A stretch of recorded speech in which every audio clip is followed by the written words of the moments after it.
Hello everyone, Andrew here from iDevices has announced several new products here at CES 2018, many of them in partnership with Hubble, who recently purchased them. One of those products is a smart ceiling fan. This replacement switch will fit into pretty much any standard gang box and allow you to control your ceiling fan with Siri, Amazon Alexa, or Google Assistant. You can monitor the energy and speed settings from within the iDevices app.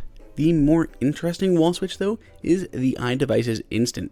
This replaces a standard light switch, but now you have the ability of a smart switch, easily controlled through Google Assistant, HomeKit, and Siri, as well as Amazon Alexa. Speaking of Amazon Alexa, it has built-in Amazon Alexa. That is right, you can actually talk to your wall switch, use Alexa to ask any other of the queries that you would normally ask of her.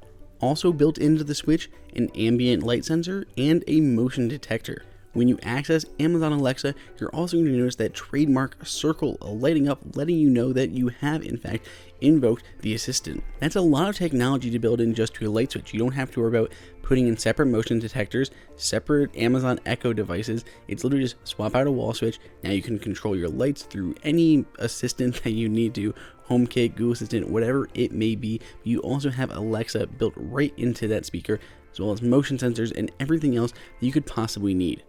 Lastly, they also announced an electric vehicle charger.